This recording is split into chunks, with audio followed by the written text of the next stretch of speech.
Listo, ahora sí estoy grabando. Ojo con todo lo que dicen entonces. Eh,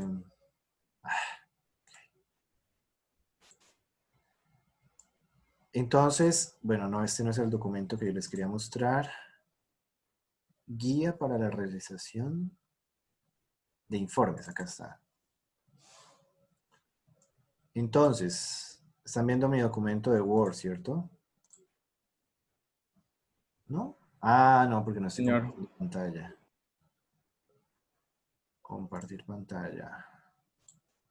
Ahora sí, ¿cierto?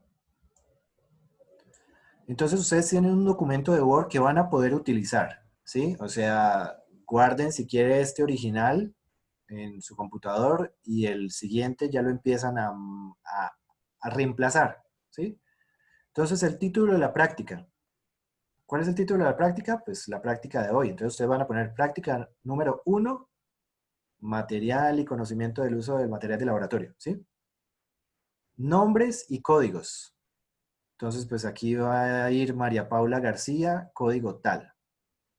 Luego viene el Laboratorio de Biociencias Médicas 1, Escuela de Química, Universidad Industrial de Santander. ¿Sí? Solamente van a reemplazar acá. El resumen.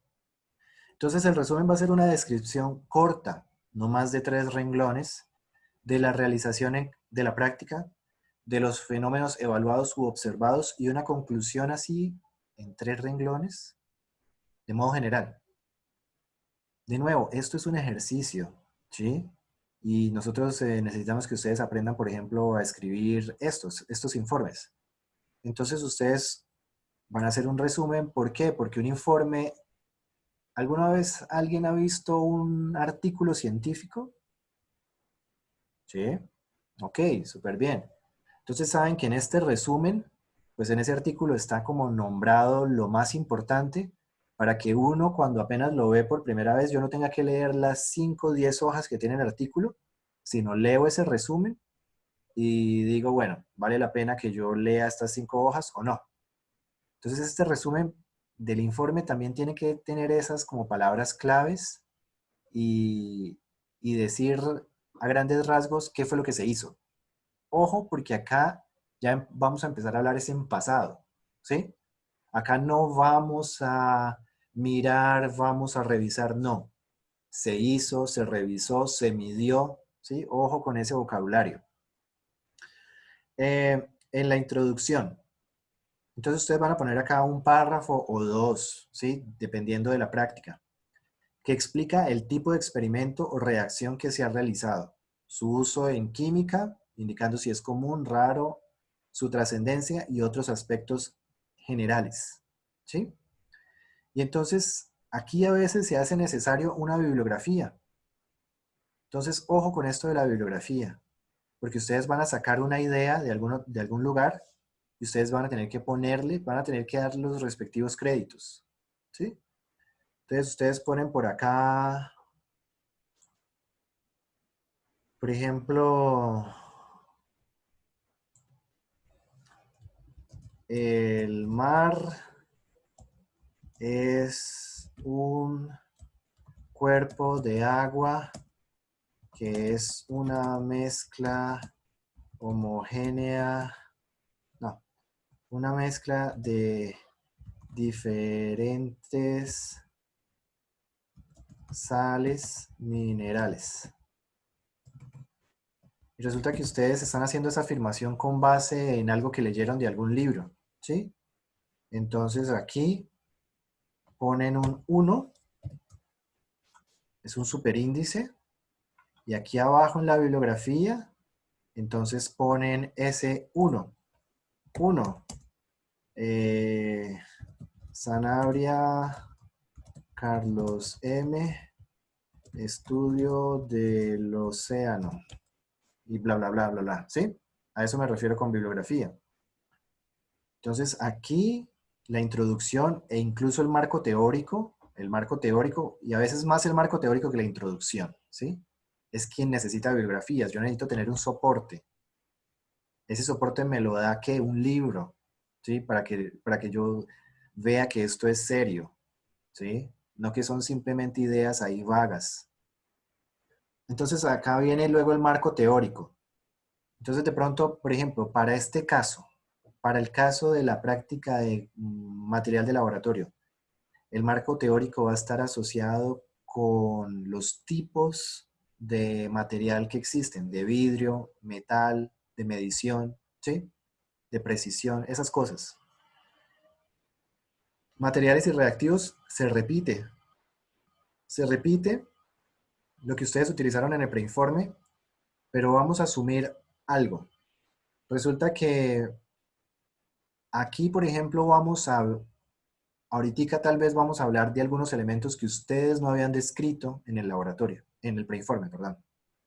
¿Sí? No los habían descrito. Vamos a suponer que yo aquí voy a hablarles sobre un rotaevaporador. ¿Sí? Entonces ustedes aquí van a describir que materiales es un rotaevaporador, porque es algo nuevo, ¿sí? El procedimiento experimental, entonces van a contar qué se hizo, ¿sí? Ustedes hicieron un procedimiento experimental de qué vamos a hacer. Este procedimiento experimental, describir en muy pocas pero eficaces palabras el procedimiento realizado por ustedes, ¿sí? El que ustedes hicieron. ¿Por qué? Entonces, el preinforme y el informe se los voy a poner en estos términos. Ustedes están planeando un viaje, ¿sí? Vamos a asumir que el COVID-19 se fue y ahora ya puedo viajar a Italia, ¿sí? Voy a hacer un tour así por Italia y voy a trazar en mi cabecita, ¿cierto? Voy a trazar un itinerario. Entonces, de hecho, voy a llegar primero a Venecia y primero visito Venecia, luego empiezo a descender por la bota itálica esa y entonces voy a visitar Florencia. En Florencia voy a pasar 2 días, eh, luego sigo bajando, eh, puedo pasar por Pisa. En Pisa solamente quiero ver la torre y puedo regresar rápido al tren, coger el tren e irme para Roma. En Roma voy a pasar 2, 3 días. Conozco Vaticano también. De Roma puedo bajar otro poquitico a Nápoles. Y en Nápoles estoy ahí unos días y luego me toca devolverme hasta Venecia para regresar. Ese es mi plan, ese es mi itinerario. Pero resulta que ya cuando fui, llegó no sé, el quinto rebrote del COVID, ¿sí? Y entonces resulta que ya llegué a Venecia y declararon cuarentena. Y entonces todos esos planes que yo tenía se me truncaron.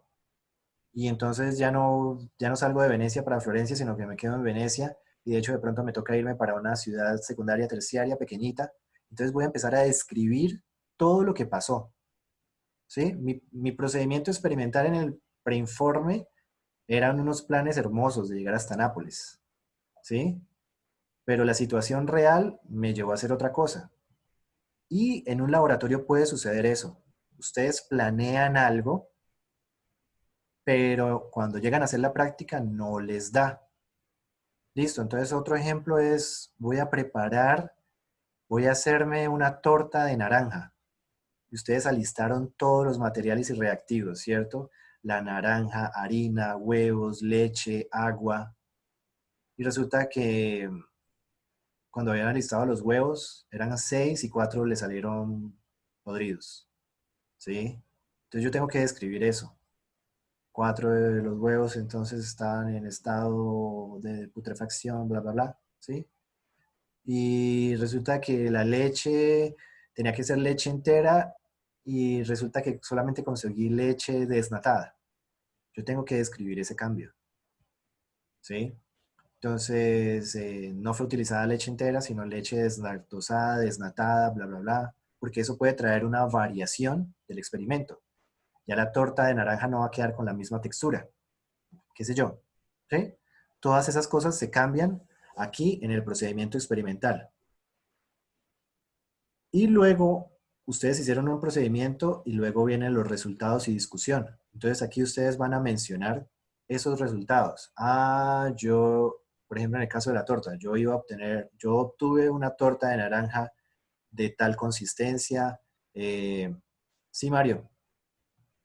Esto, profe, mi pregunta es, digamos, si se nos cae el internet, perdón, si se nos cae, por ejemplo, el internet por mitad de la práctica, ahí, ¿cómo haríamos? O sea, ¿también lo pondríamos en el informe o cómo presentaríamos el informe si no estaríamos en gran parte del laboratorio? No, porque de hecho este primer laboratorio es bastante, o sea, todavía la pelota está conmigo, ¿sí? Pero ya, por ejemplo, el próximo laboratorio, la idea es que la pelota esté más con ustedes que conmigo. Entonces son ustedes los que van a tratar de empezar a hacer cosas. Entonces, si se cayó la internet o no, no es tanto el problema porque pues ustedes se van a conectar rápidamente. Ahorita vamos a hablar de esa primera práctica, ¿sí?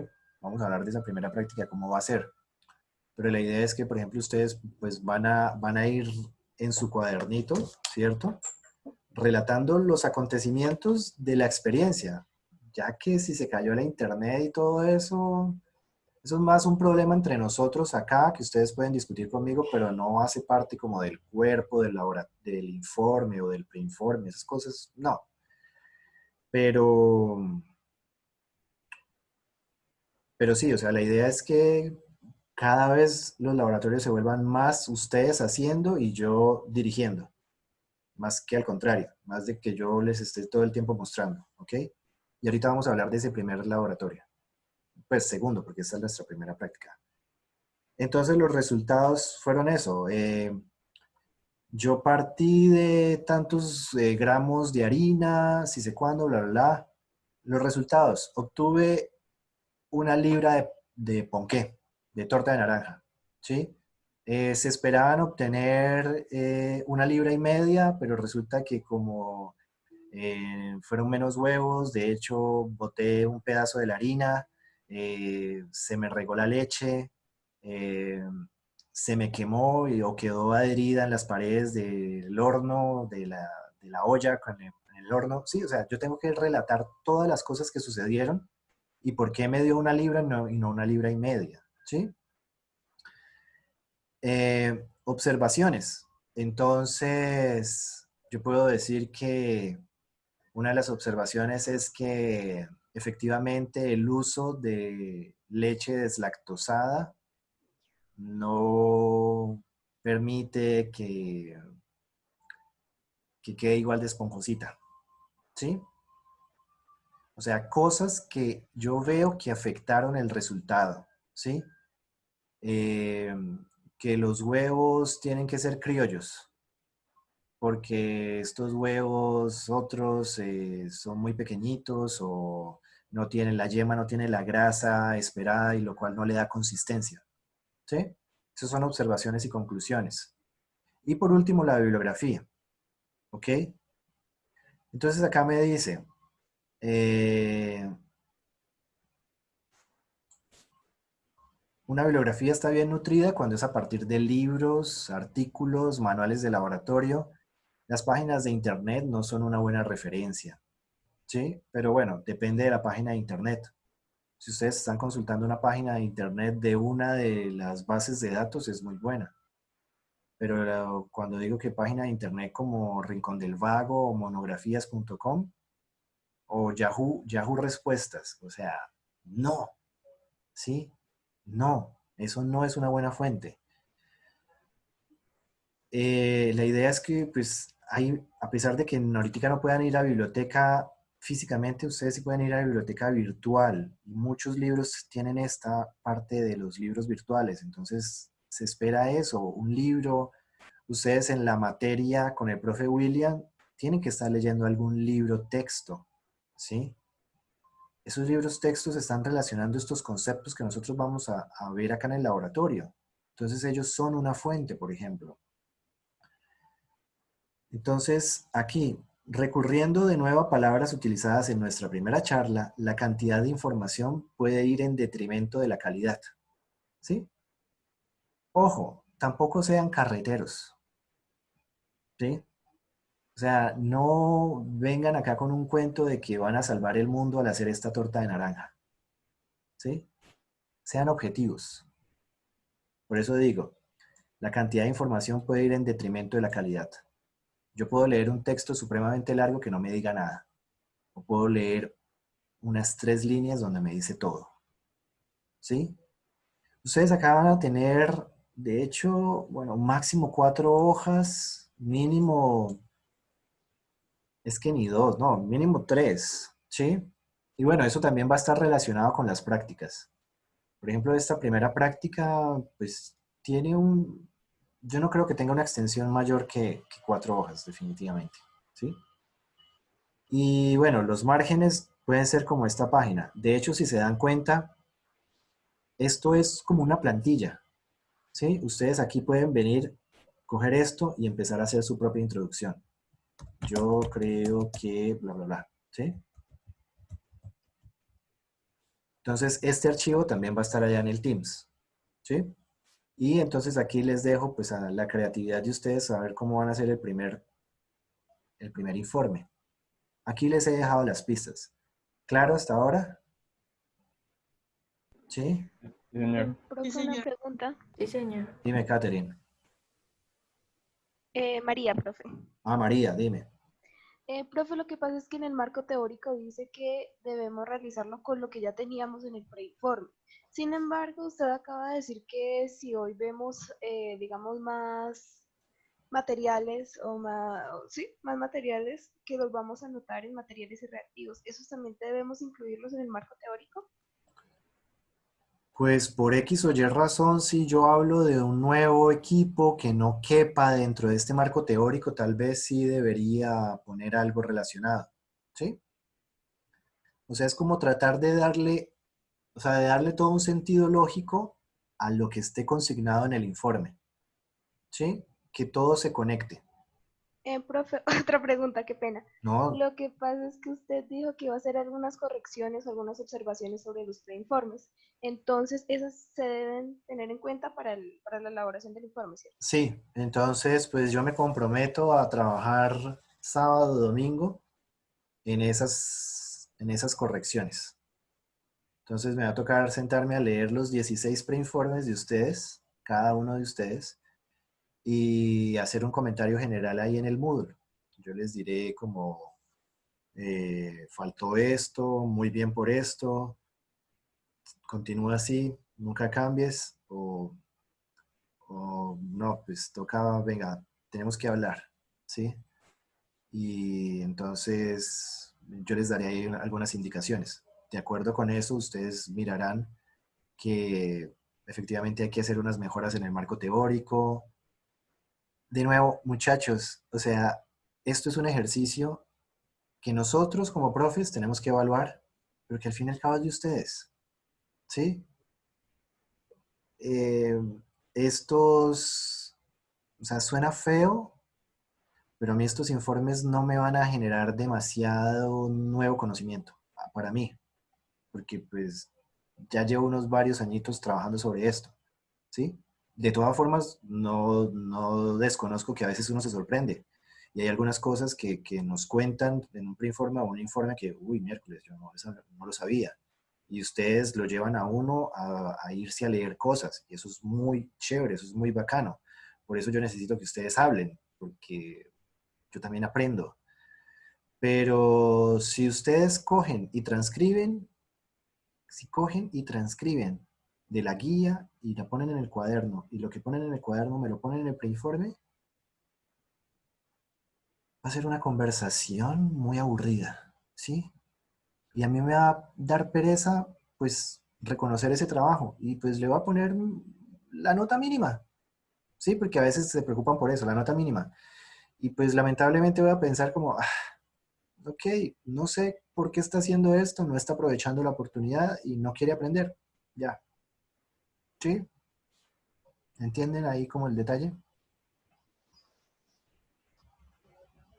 Había más manos levantadas, pero... Ah, María Paula tiene una mano levantada. Profe, ¿qué sistema de referencia? ¿Qué sistema de referencia? Aquí en O la sea, bibliografía, Vancouver, sí, o sea que, pues yo, a mí me gusta uno, pues me lo aprendí desde como creo que desde la universidad, Atelef, ¿sí?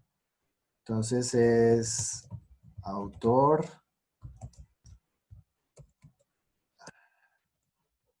título, perdón ahí la tilde, edición, edición, lugar, lugar, editorial, fecha. Pero ojo, ojo, ustedes pueden buscar también en internet cómo citar una bibliografía, punto. ¿Qué es lo clave en esta cosa? Que si tienen 3 referencias bibliográficas de libros, hagan las 3 referencias de la misma manera, ¿sí? Yo me acostumbré a esta, pero la vida real le dice a uno que uno no se puede casar con una sola. Y entonces, por ejemplo, en ese cuento de los artículos científicos, resulta que si yo voy a publicar en tal revista, me toca hacer con un formato de bibliografía.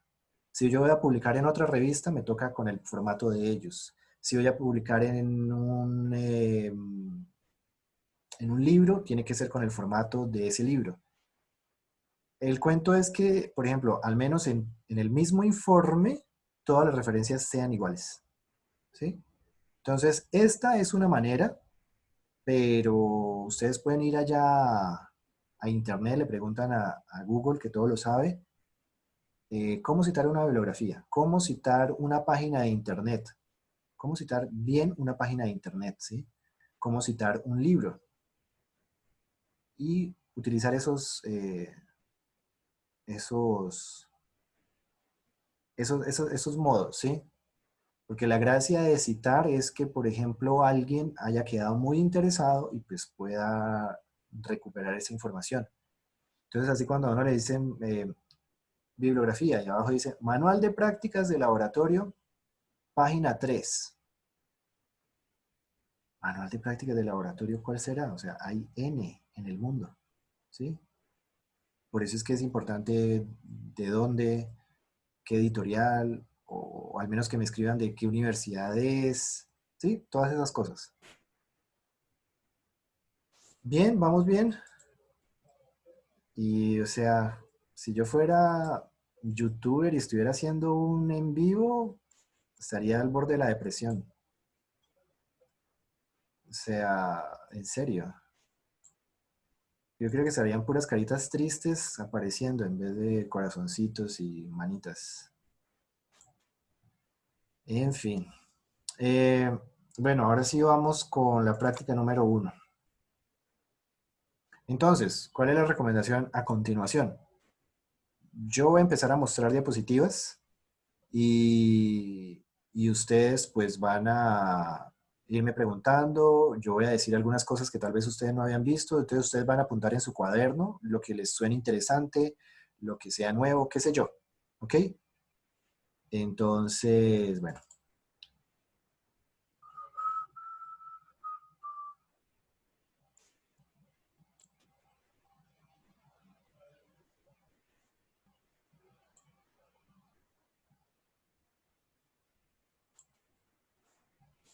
ahí están viendo la pantalla, bien, están viendo la presentación. sí, señor. Sí, señor. Si yo abro aquí, ¿ven también las diapositivas bien o ya se redujo la imagen? No sé. No, Será la primera. ¿Se ve bien? Ok. Entonces, listo. Conocimiento y uso del material de laboratorio, Laboratorio de Ciencias Biomédicas 1, 2020. Ok. Entonces, así de manera general, yo puedo empezar a mencionar. Empezar a mencionar elementos que me sirven para medir volúmenes.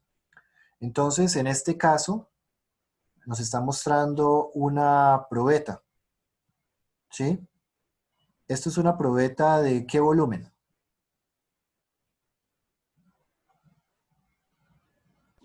250. 250 ¿250 qué? mililitros. Litros. 250 mililitros. ¿Y cada una de esas rayitas qué significa? Nos permite saber determinado volumen también. De hecho, aquí alcanzamos a ver un número. 5 mililitros. Es una escala de 5, ¿no? 5 mililitros. Ah, ok. Entonces, cuando yo tenga este tipo de elementos, esto es bastante importante. Yo poder establecer cada una de esas rayitas, qué significa, ¿sí? Entonces, si aquí no me lo dijera, ¿yo cómo lo percibiría? Contando, podría ser.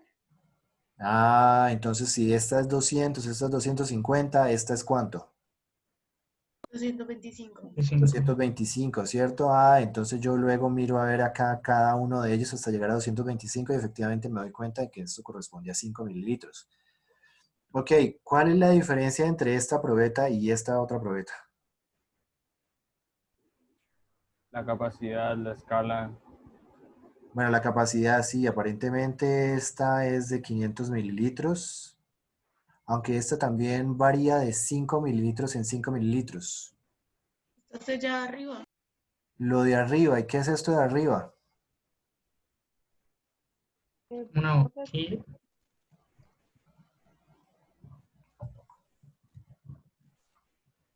¿Alguien no lo averiguó por ahí mientras hacía el preinforme? ¿No se las encontraron?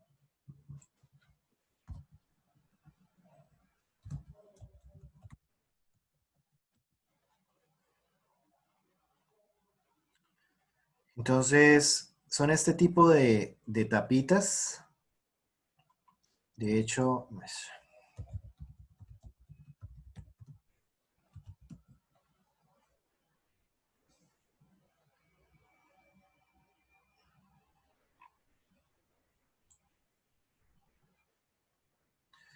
entonces nosotros lo llamamos una tapa esmerilada. Y esmerilada tiene que ver cuando el vidrio está así como corrugado. ¿Por qué utilizamos un vidrio así corrugado? ¿Por qué, o sea, por qué creen que hacemos eso? De hecho, Para que se selle como que aísle, que está dentro. ah, ok. Entonces, o sea, mire, por ejemplo, muchos frasquitos, efectivamente frascos, ¿sí? Nosotros le ponemos esa tapa.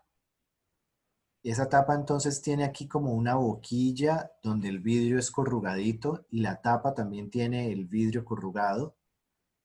¿Por qué? Porque eso ayuda a sellar un poco mejor.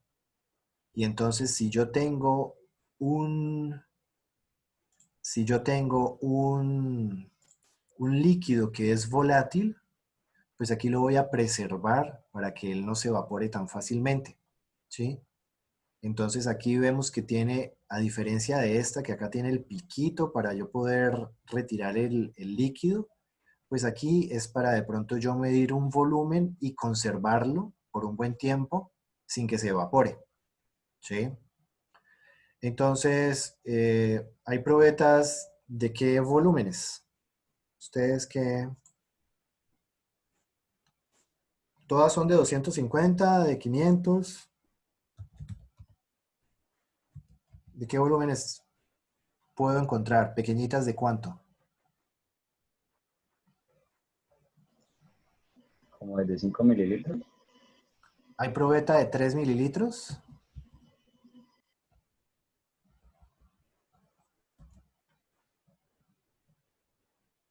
Entonces, mire, por ejemplo, acá nos está mostrando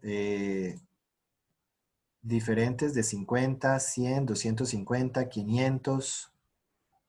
Bueno, ¿y las probetas de qué material se hacen? Son en vidrio generalmente. Generalmente son en vidrio. También hay de polietileno, ¿no? Sí, y entonces, ¿ustedes Hasta de qué creen? plástico. ¿Cómo? Y hasta de plástico también hay algunas. Sí, y bueno, ¿y por qué? ¿Por qué creen que eso sucede? ¿Será que es para abaratar costos o qué? Pues yo creo que se usan esos materiales porque son transparentes. y permite medir entonces el volumen. Sí, buen punto, buen punto. Que sea un material translúcido para yo poder observar el volumen. Pero, ¿será ese el único? Pero ¿por qué hacer unas de plástico y por qué hacer unas de vidrio? ¿Por qué no todas de plástico? ¿Qué creen? Porque depende también como de la sustancia a la que se va a tratar, ¿no? La que se va a trabajar. Sí, entonces hay sustancias que pueden reaccionar con el vidrio, lo atacan, ¿sí? Van a dañar el vidrio. Entonces no va a ser un recipiente apropiado para yo contener un líquido que ataque el vidrio. Y curiosamente no atacan entonces el plástico, ¿sí? Al mismo tiempo hay algunas sustancias que podrían, por ejemplo, disolver este plástico. Entonces, para esos casos yo no voy a utilizar un material de plástico y sí voy a utilizar uno de vidrio, ¿sí? Ok.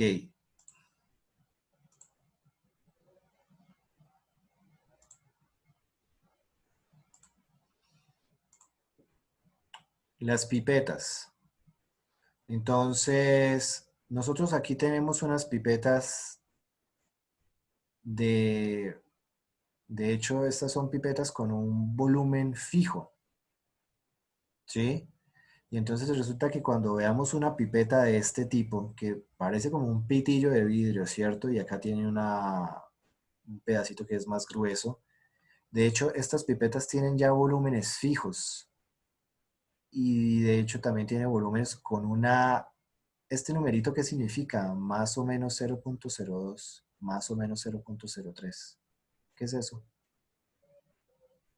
Como el desfase que tienen, como el margen de Ah, error. sí, tiene un margen de error, o sea que efectivamente, y bueno, y esos 25 mililitros, ¿dónde los mido yo? Aquí donde dice el 25, Tienen una línea, no, ellos tienen una línea.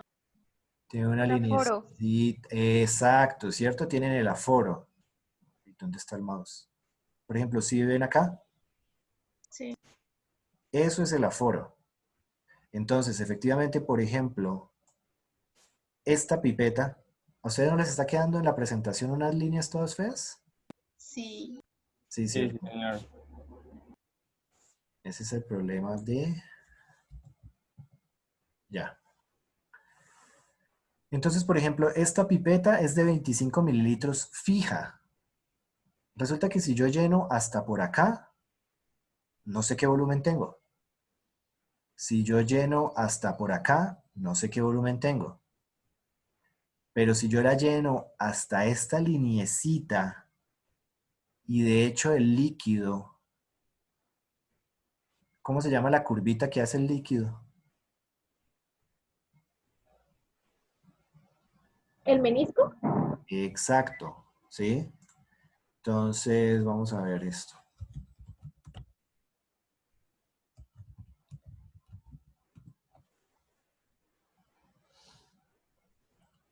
¿Alguien vio esto mientras hacía su preinforme o algo así?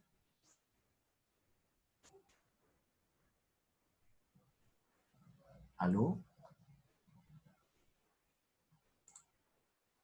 Ahora no veo a nadie. Santiago. La verdad es que no había visto ese tema. Ok. Entonces, por ejemplo, cuando yo voy a medir un volumen, ¿sí? Yo tengo que tener cuidado, por ejemplo, de esa forma que va a adquirir el líquido, ¿sí? Entonces, por ejemplo, cuando yo voy a determinar el volumen de agua, ¿sí? Entonces resulta que por el líquido o por las propiedades que de hecho tiene el agua, se va a formar esta curvita. Y entonces yo tengo que medir el volumen. Yo voy a determinar el volumen cuando la lineecita la línea acá del instrumento que yo estoy utilizando, por ejemplo, si acá dice 5 mililitros, Efectivamente acá va a corresponder a 5 mililitros y es cuando la partecita de abajo del menisco esté sobre esa línea, ¿sí? Entonces un ejemplo es cuando yo tengo una solución acuosa, ¿sí? El menisco tiene esta forma, cóncavo, ¿sí? O sea que cuando el nivel del líquido llegue hasta por acá, yo voy a determinar ese nivel y ese va a ser el volumen que yo tenga. Pero hay otros líquidos que no tienen ese menisco cóncavo, sino lo tienen convexo, ¿sí? Cuando yo tengo un menisco que es convexo, entonces voy a tener en cuenta también la parte superior, ¿sí? La parte superior. Y eso tiene que ver que esta forma de ese menisco tiene que ver es con las propiedades de los líquidos, ¿sí? Hay unos líquidos entonces que van a tener esta forma, sobre todo por ejemplo los líquidos como acuosos, y hay otros que por su tensión superficial van a adquirir esta forma, ¿ok? Entonces, volviendo aquí a la presentación, ay no, esta no era. Acá, entonces, por ejemplo, el líquido tiene que estar un poquitico, o sea, la parte de abajo del menisco, si es agua, tiene que estar acá. ¿Y cuál es la diferencia entre este tipo de pipetas y estas que tengo acá? Que con eso sí puede como medir otros volúmenes porque vienen grabadas. Ah, porque efectivamente estas son pipetas graduadas, ¿cierto? Entonces yo acá efectivamente puedo medir hasta 5 mililitros, ¿sí? Yo puedo medir 4 mililitros, 3 mililitros, 3,5, ¿sí? Mientras que en esta yo no puedo hacer eso. Esta es una pipeta graduada. ¿Y esto es una pipeta qué? Afuera. Esto es una pipeta, perdón, esto es una pipeta aforada y esto es una pipeta graduada, ¿ok? Maestra.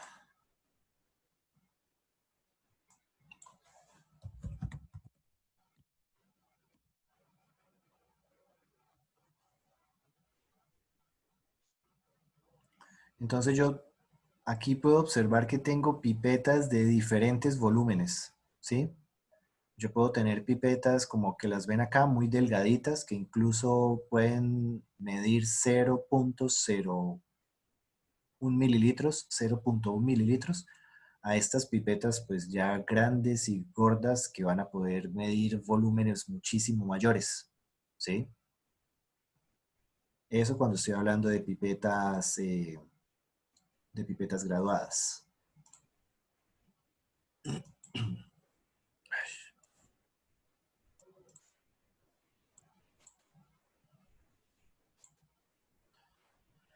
Entonces acá tengo, por ejemplo, eso, las pipetas graduadas, y vamos a ver este videito.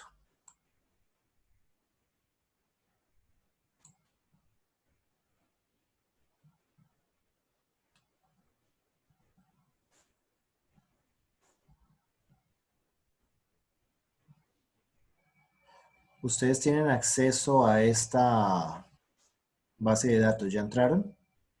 Sí, señor. Sí, sí, señor. Ah, ok.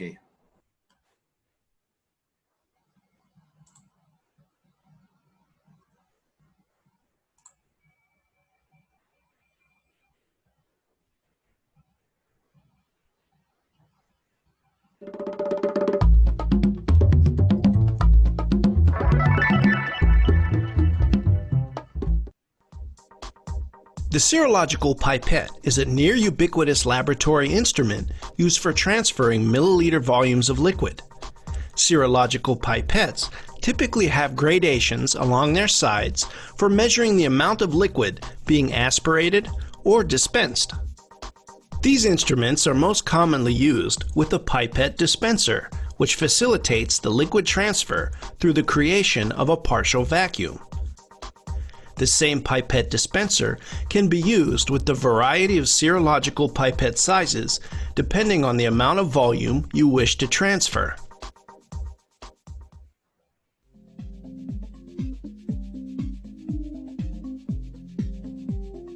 Serological pipettes are typically either plastic, sterile, and disposable, or glass, sterilizable, and reusable. All serological pipettes require the use of a pipette dispenser for the transfer of liquids. The pipette dispenser negates the need for a researcher to perform the ancient technique of mouth pipetting. This primitive method for transferring liquids is not recommended, as it can lead to liquid entering the oral cavity and causing some serious adverse side effects.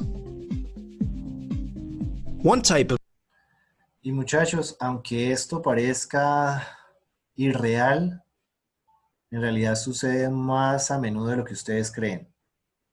No utilizan estos elementos, sino deciden pipetear por la boca y ya ha pasado. O sea, conozco gente que simplemente ha tragado, ¿sí? Porque uno no tiene la medida para saber hasta qué punto tiene que aspirar o no y simplemente el líquido puede pasar derecho. Y vamos a suponer que yo tengo una mezcla de ácidos. Una mezcla de ácidos en la lengua, en la garganta, créanme que no debe ser algo suave. Y sí hace mucho daño. O sea, y lo digo con conocimiento de causa porque conozco al menos un caso de algunas personas que han hecho eso. ¿Listo? Entonces, ojo. Allá nos lo mostraron con muñequitos. Es bastante delicado. Dispenser, the pipette bulb, offers the least amount of accuracy and is generally used with glass serological pipettes to transfer non-specific volumes of liquid. The pipette pump is also used with glass pipettes and allows a more precise regulation of liquid volume. Pipette pumps are particularly useful for dispensing repeat volumes of solution. The pipette aid is the most common type of pipette dispenser. It is made up of several key components. The nose cone is where the pipette attaches and is also where the filter, which protects the inside of the pipette aid from liquid and maintains sterility, is located. On the handle of the pipette aid, two triggers can be found. The top trigger is depressed for aspirating liquids, and the bottom is depressed for dispensing. Often, pipette aids will come equipped with settings that control the speed with which liquid is dispensed. For example, the instrument can be set to dispense liquid using forced air in a blowout setting and with no force in a gravity setting. Although some pipette aids have cords, most are battery powered. Some pipette aids are equipped with a stand that attaches to the handle, allowing the pipette aid to rest on its side without having to remove the pipette. As mentioned, different sizes of serological pipettes can be used with the same pipette dispenser depending on the volume of liquid being transferred, from as little as 1/10 of a milliliter up to tens of milliliters.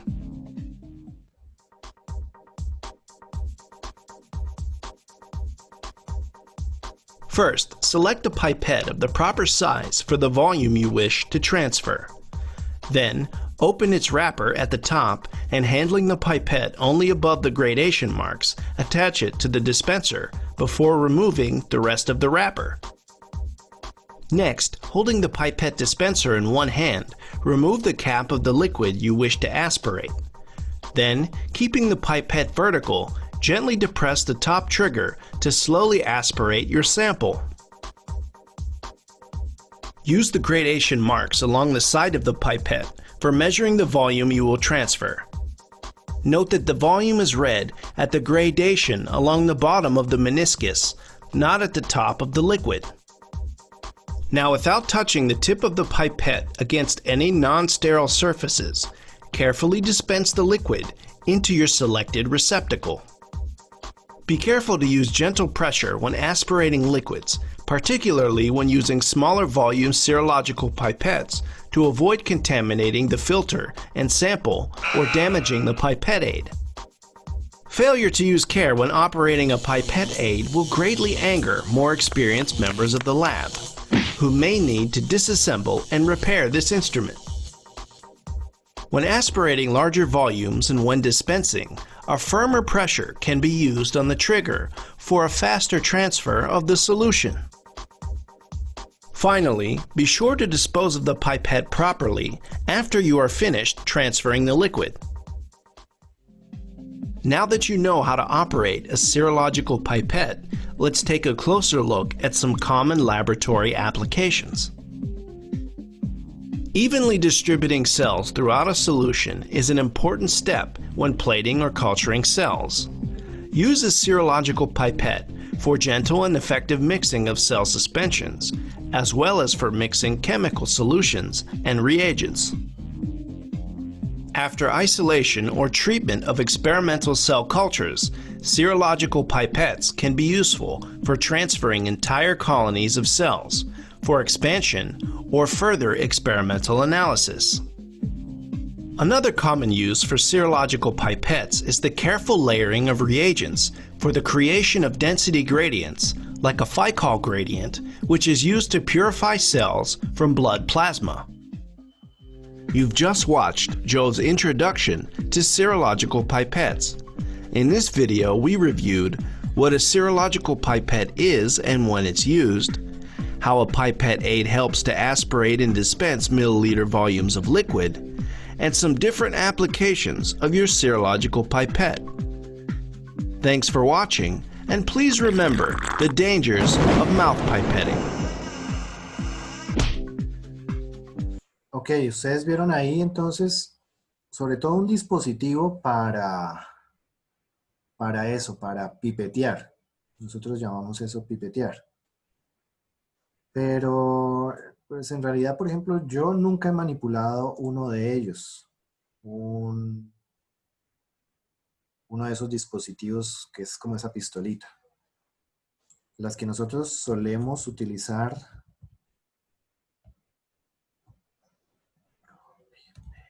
en el laboratorio son estas.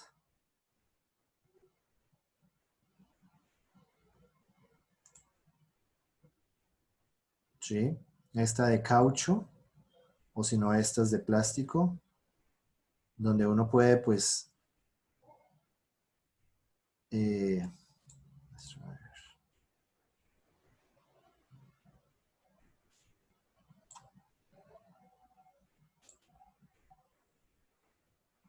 Sebastián.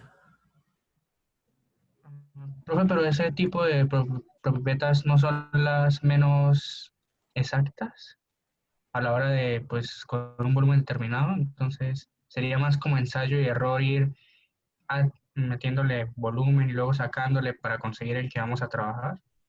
Sí, no. Sí son las menos exactas, tiene toda la razón, pero también son las más baratas. Y entonces, y presten atención que de hecho tampoco es que sean tan baratas. Acá me salieron fue precios. 14 euros, ¿cuánto es eso?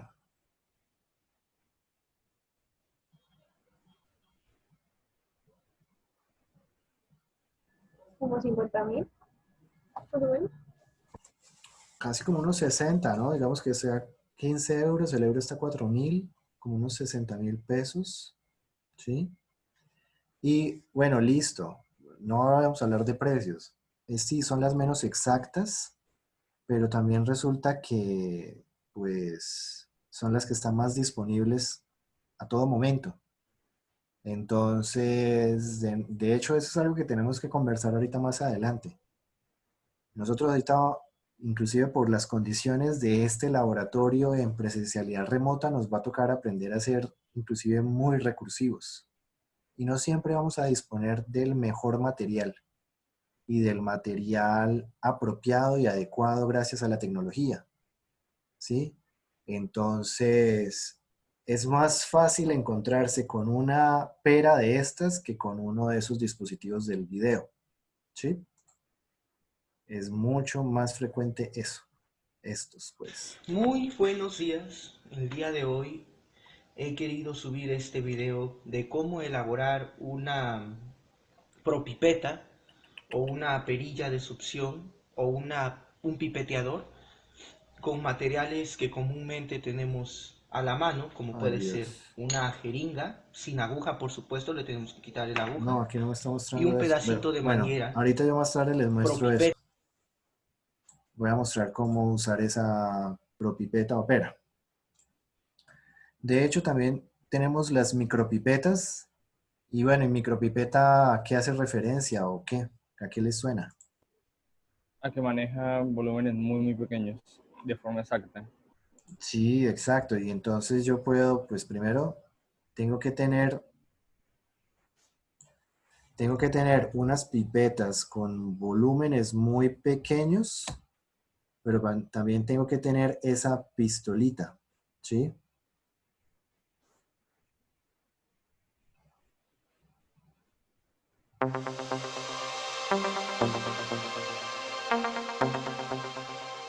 Estas generalmente constan de un cuerpo. En este podemos encontrar diferentes aspectos importantes. Un pistón que, aparte de poder presionarlo, permite un giro en ambos sentidos. Un gancho que permite una firme sujeción y poder dejarlo en un soporte cómodamente. Un eyector en el lado opuesto. ¿Ustedes por qué creen que tiene que tener incluso un soporte? ¿Será que es que son demasiado psicorrígidos? En un soporte.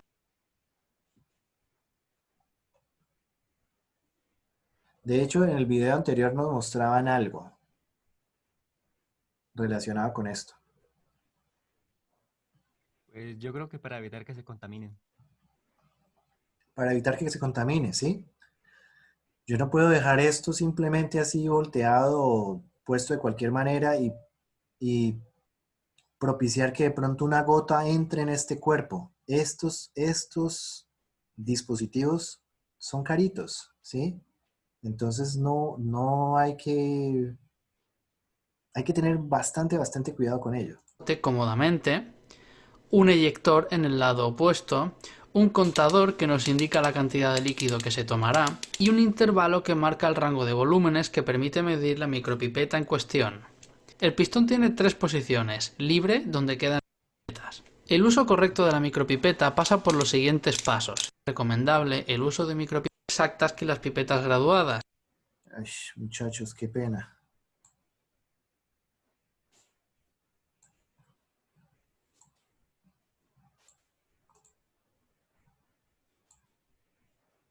Cómodamente, un eyector en el lado opuesto, un contador que nos indica la cantidad de líquido que se tomará y un intervalo que marca el rango de volúmenes que... ¿Qué rango de volúmenes tengo ahí? 10 a 100 microlitros. Microlitros, ¿eso es cuánto? ¿Micro es qué? Por 10 a la menos 6. Por 10 a la menos 6, o sea, son volúmenes bastante pequeños. Teniendo en cuenta que entonces esas pipetas de vidrio que yo les estaba mostrando ahorita son volúmenes de 0.1 mililitros, ¿sí? Aquí ya estamos hablando de 10 por 10 a la menos 6 litros, ¿ok? Ojo con eso. Permite medir la micropipeta en cuestión. El pistón tiene 3 posiciones: libre, donde queda en la posición más alta, llamémoslo posición inicial; presionado hasta la posición 1, llamémoslo tope 1; y presionado del todo hasta la posición 2, llamémoslo tope 2. En la parte inferior podemos ver un adaptador, en el cual deberemos colocar la punta adecuada para medir el volumen deseado, siendo estas puntas desechables. Estos sistemas pueden llegar a medir volúmenes de entre 0,1 microlitros y 5.000. De hecho, acaban de escuchar eso de que las puntas son desechables. Sí. Ok. Entonces, en países del primer mundo, esas cosas son desechables.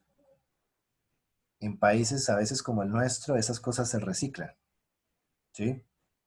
Microlitros, eligiendo las micropipetas adecuadas. Sin embargo, para este vídeo contamos con estas dos, de 10 a 100 microlitros y de 100 a 1000 microlitros. Normalmente las micropipetas vienen con unos soportes adhesivos que permiten sujetarlas cómodamente en las superficies cerca de donde tengamos que usarlas frecuentemente. Aparte, también suelen incluir herramientas para el desmontaje y mantenimiento de estos sistemas. El uso fundamental de las micropipetas es medir volúmenes pequeños. Esto puede ser útil en varias situaciones: cuando no tenemos cantidades suficientes como para utilizar una pipeta graduada, o cuando nuestro líquido es muy tóxico o valioso y es preferible trabajar en pequeñas cantidades, además de muchas otras situaciones. Siempre que se requiera medir en pequeñas cantidades, es recomendable el uso de micropipetas.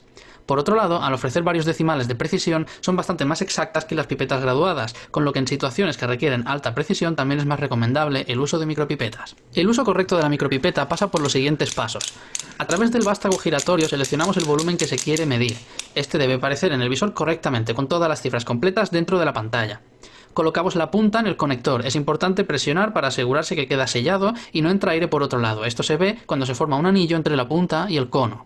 Una vez colocado, presionamos el pistón hasta el tope 1. Introducimos la punta unos milímetros verticalmente en el líquido y soltamos el pistón. Retiramos la micropipeta verticalmente, tocando contra la pared del recipiente para deshacernos del exceso que queda adherido a la punta por la parte exterior. Finalmente, introducimos la micropipeta donde queramos llevar el líquido y, siempre procurando evitar salpicaduras, apretamos el pistón hasta el final, al tope 2. De esta manera sacaremos todo el líquido que quedará dentro de la punta. Una vez terminado, la punta se expulsa pulsando el eyector hasta el final. De esta manera sale la punta y podemos desecharla de forma segura. Cuando tratamos con líquidos más viscosos, es más preciso utilizar la técnica de pipeteado inverso. El procedimiento es equivalente al anterior, simplemente variando el orden de los topes a la hora de apretar el pistón. Apretamos primero llegando hasta el tope 2, soltamos dentro del líquido, introducimos en el recipiente de destino y apretamos hasta el tope 1. En este caso no hay que verter lo que queda en la punta, simplemente se desecha con el resto que quede. En cuanto a medidas de seguridad, las micropipetas son bastante seguras per se. Sin embargo, normalmente se utilizan para medir volúmenes pequeños de líquidos que pueden ser altamente tóxicos, con lo que estas puntas deben ser desechadas a los recipientes de residuos adecuados. Del mismo modo, jamás deben quitarse las puntas manualmente, ya que el líquido puede ser tóxico y por otro lado podemos dañar el conector, con lo que es importante expulsar las puntas, siempre con el eyector. Una recomendación de mantenimiento que os puedo dar para alargar la vida útil de las micropipetas es simplemente limpiar el conector después de cada uso. De este modo nos aseguraremos que no habrá problemas de contaminación ni de degradación del sistema. Y esto es todo en cuanto a las micropipetas. Espero que este vídeo os haya resultado útil e interesante. Si tenéis cualquier duda podéis ponérmela en comentarios o preguntarme a través de Twitter o Facebook. Nos vemos en el próximo vídeo y a disfrutar de la ciencia en su máximo esplendor. Se ganó su like. Profe, una pregunta. Dime. Cuando usted dice que,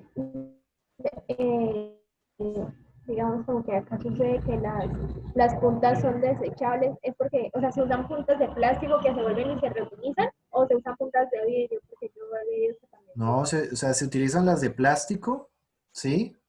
Pero, pues, les digo eso de que a veces son recicladas, sobre todo, por ejemplo, cuando yo estoy manipulando sustancias químicas que yo sé que puedo, por ejemplo, lavar, ¿sí? Que yo puedo lavar con otras sustancias y eliminar eso y me van a quedar limpias, ¿sí? No estoy ni siquiera hablando de material biológico, porque de pronto material biológico tendría otro tratamiento, pero al menos con sustancias químicas que yo puedo asegurar su limpieza, muchas veces uno recicla ese tipo de puntas, ¿sí? Entonces, sí, o sea, de hecho las puntas siempre son plásticas, pero dependiendo de la sustancia que yo haya manipulado, yo puedo reciclar una de esas puntas. Y pues porque todo eso es dinero, como esas cosas no son producidas acá en Colombia, entonces valen el triple, ¿sí? Entonces, estos son dispositivos que, bueno, son más comunes de encontrar, ¿para qué? En los laboratorios, pero es bastante costoso.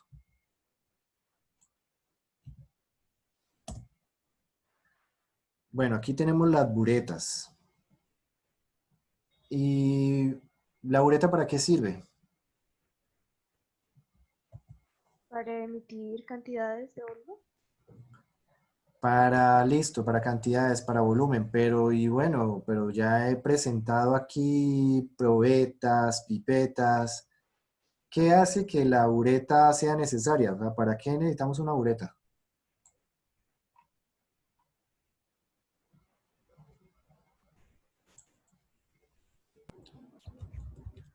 ¿Qué caracteriza las buretas?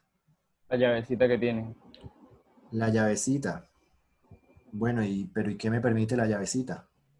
Funcionar en más tiempo, supongo. Por ejemplo, poder controlar, ¿sí? Controlar el líquido que yo estoy utilizando.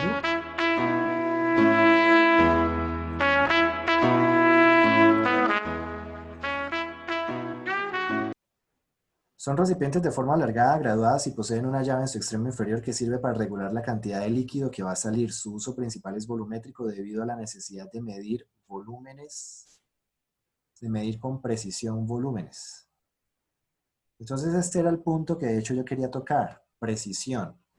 ¿Qué hay de la precisión de esa probeta respecto a la pipeta y respecto a la ureta?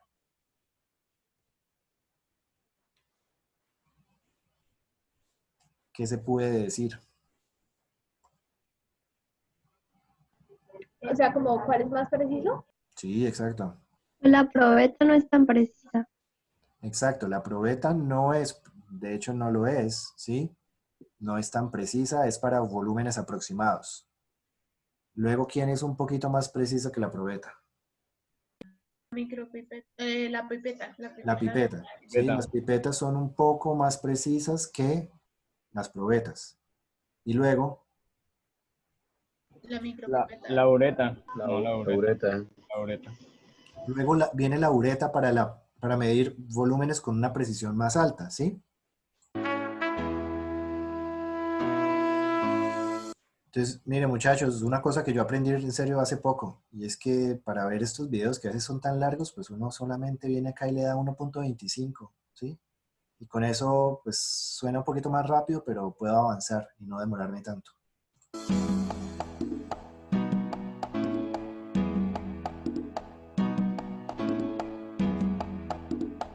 Bueno, lo que nos está diciendo acá, que la llave que posee generalmente es de plástico, aunque hay algunas también que son de vidrio.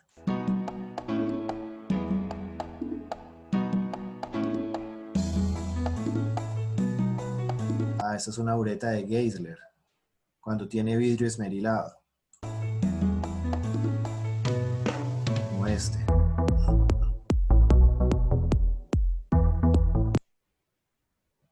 Una bureta de Moore, el tubo de una bureta normal es sustituido por un tubo de goma con una bola de vidrio. Aquí.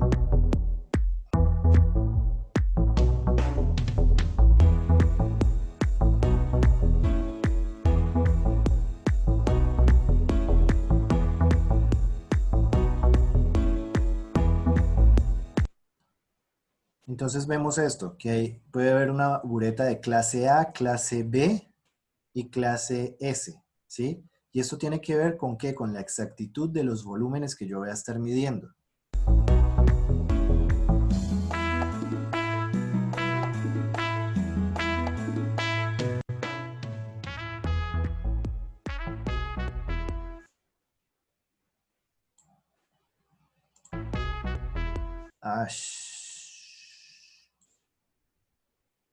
De hecho, si alcanzan a ver esta A,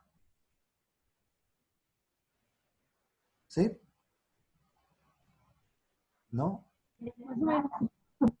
O sea, con imaginación, ¿cierto? Acá dice 25, no sé qué dice, box, y acá hay una A.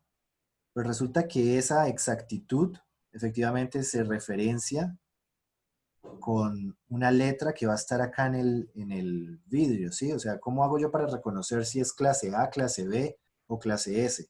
Esa información está acá. Lo mismo que estas otras cosas, ¿sí? Eso siempre va a estar aquí esa información. Profe, tengo una pregunta. Dime. Entonces, ¿la bureta es más precisa que las pipetas?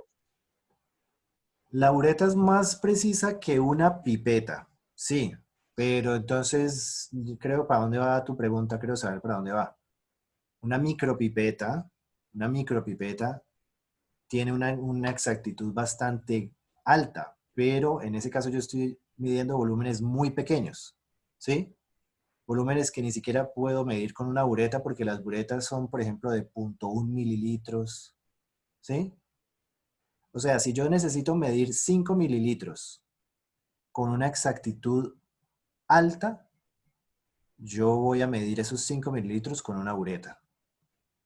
Si yo mido esos 5 mililitros con una pipeta, no va a ser tan exacto el valor, ¿sí? Las micropipetas son muy exactas. Pues, tienen un grado de precisión muy alto. ¿Pero qué volúmenes me permite medir? Volúmenes pequeños. Ah, ya lo veíamos, ¿cierto? Creo que de 10 a 100 microlitros, de 10 a 1000 microlitros. Entonces no podría medir 5 mililitros. ¿Sí? ¿Listo? Sí, gracias. Bien.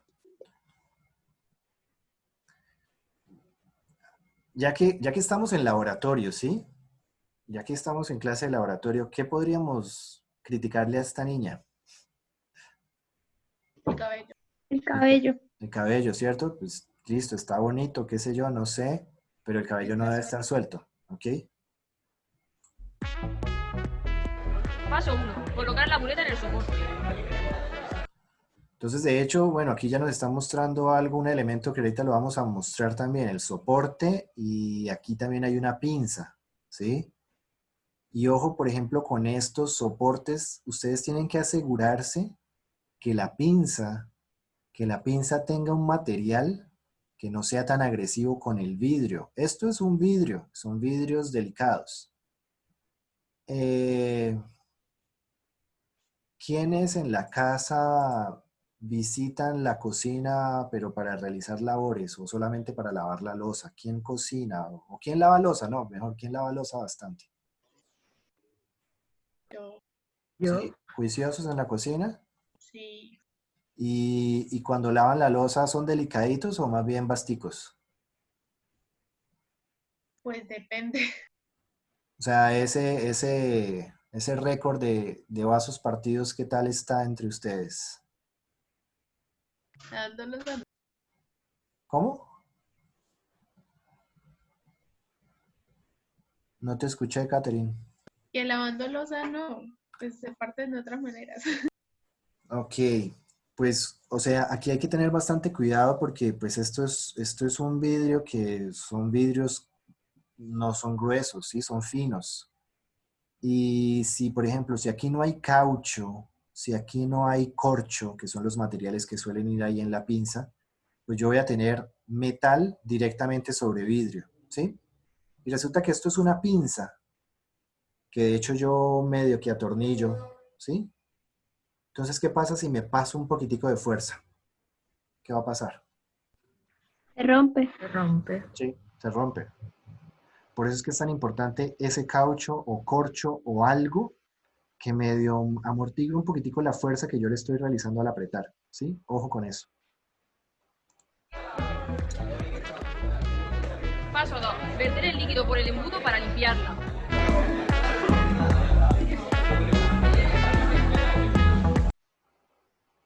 Verter el líquido por el embudo para limpiarla. ¿Ustedes saben cómo se llama ese procedimiento? ¿Cómo se llama ese proceso? ¿Por qué yo hago eso? ¿Qué estoy haciendo? Limpiarla, ok, pero ¿cómo llamo eso? ¿Esterilizar? ¿Cómo? ¿Esterilizar? Ok, podría ser, Creo pero que en inglés se llama bleaching, creo, no sé.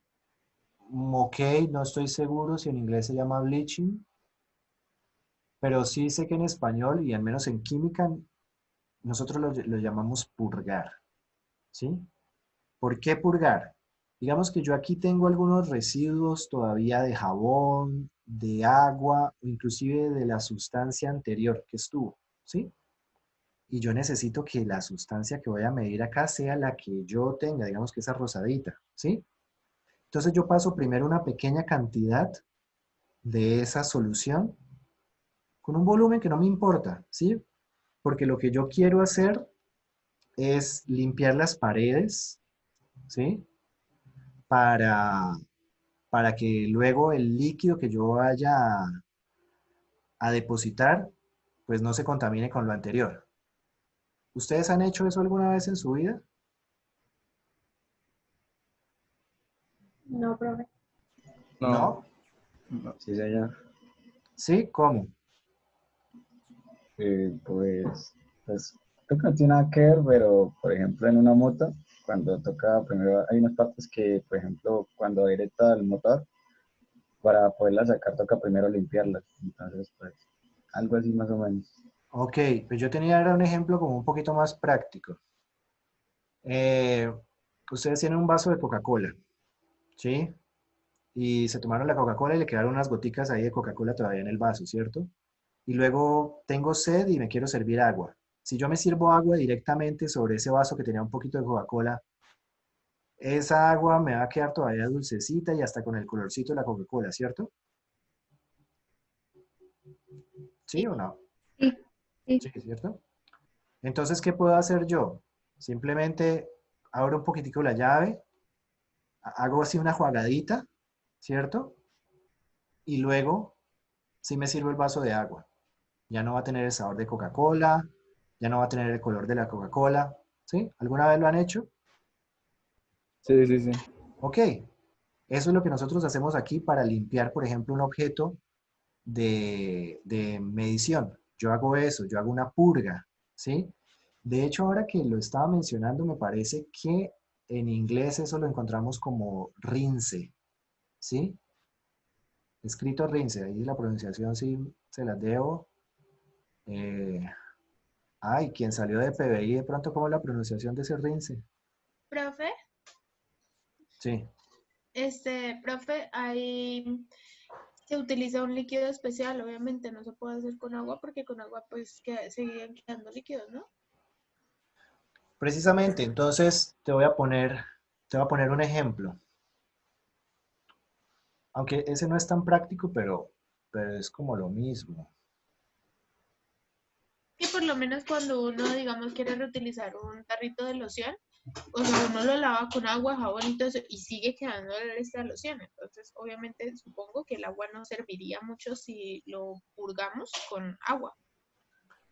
Listo. Y entonces, por ejemplo, ese es un buen ejemplo. ¿Y qué pasaría si tú después de que lo lavas con agua, con jabón, la loción, cuál es como el líquido mayoritario de una loción? El alcohol. Alcohol, ¿cierto? O sea que él es la base de esa loción. ¿Y qué pasaría si tú lavas entonces ese tarrito después de haberlo lavado con agua, con jabón, con lo que quieras, lo lavas con alcohol? ¿Sí? Entonces tú puedes utilizar, por ejemplo, eso, un solvente que sea la misma base. Digamos que la loción es preciosa, ¿sí? La loción es carita y tú no quieres gastar. Entonces tú, por ejemplo, purgas con alcohol, ¿sí? Pero lo que nosotros solemos hacer es que pues uno prepara un poquitico más de la solución que va a medir acá y entonces con un cunchito, ¿sí? Con un poquitico lavo las paredes con esa misma para que, o sea, la gracia de esto es como para que si me queda sucio, me quede sucio con lo que yo voy a medir. ¿Sí me entienden? Esto, profe, o sea que purgar no es sinónimo de limpiar, sino de reemplazar los residuos con la misma sustancia que voy a medir. Prácticamente. Sí, exacto. Prácticamente. Sí, María. Profe, pero una pregunta, ahí tenemos que, bueno, tener en cuenta qué sustancia vamos a utilizar, ¿no? Porque digamos, qué tal bueno, digamos que es sucio de una sustancia y al añadir la otra sustancia genere alguna reacción o no sé. Claro. Entonces, o sea, por ejemplo, digamos que yo voy a medir ahí en esa bureta una solución de cloruro de sodio 5 normal. Eso es una suposición, todavía creo que no han visto eso de concentraciones y bla. Pero resulta que si la bureta está toda llena de goticas de agua y yo le meto mi solución 5 normal, resulta que esas goticas de agua van a cambiar la concentración, van a diluir un poquitico ese 5 normal, ¿sí? Entonces, por eso yo prefiero arriesgar un poquitico, ¿sí? O sea, un conchito de esa solución 5 normal, lavo las paredes para que ahora en las paredes no haya agua solamente, sino de pronto esas goticas que me quedan también son goticas de la solución 5 normal, ¿sí? Y con eso ya cuando yo añada toda la solución, voy a garantizar que lo que tengo ahí todo es 5 normal, ¿sí me entienden?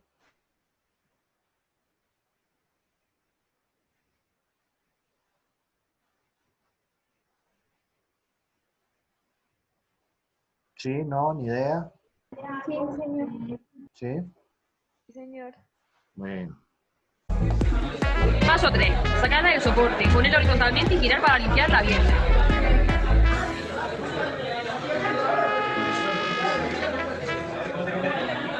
Paso 4. Volver a colocar en el soporte y vaciar el líquido.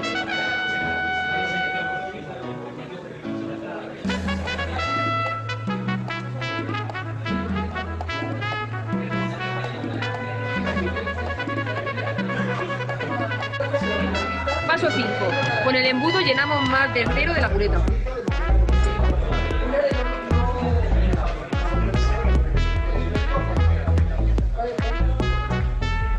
Paso 6. Abrimos el soporte para que se llene hasta la punta de la... ¿Sí escucharon eso de llenar más del cero? ¿Qué es eso?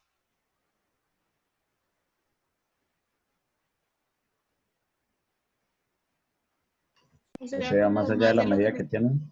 Sí, exacto. El cero está aquí. El cero está por acá. Pero yo voy a llenar más del cero porque yo necesito que inclusive esta puntica también tenga líquido. Porque o sea, no quiero que esto tenga aire.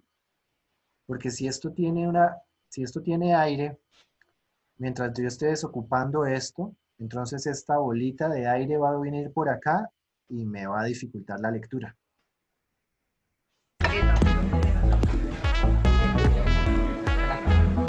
Paso 7. Asegurarnos que está en cero.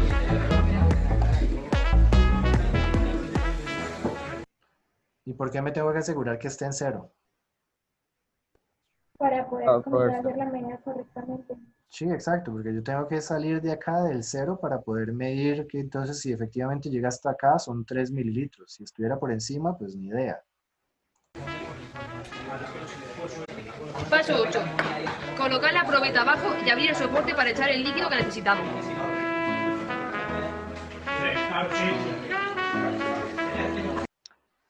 De hecho, algo bastante curioso, y es algo que bueno, ustedes lo van a aprender con más tiempito.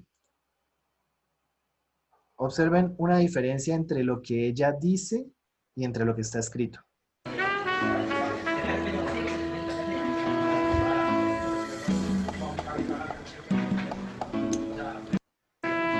Colocar la probeta abajo y abrir el soporte para echar el líquido que necesitamos. ¿Cuál fue la diferencia? El echar. Echar. Exacto. ¿Y por qué? ¿Por qué creen que me llamó la atención eso? ¿No se dice así? Pues entonces, ahí hay algo que también es interesante. Resulta que nosotros, de manera coloquial, sí, de hecho ella está echando, ¿sí? Ok. Pero cuando uno escribe, y en ese preinforme, y en ese informe, uno tiene que ser todo lo polite que puedan ser, ¿sí?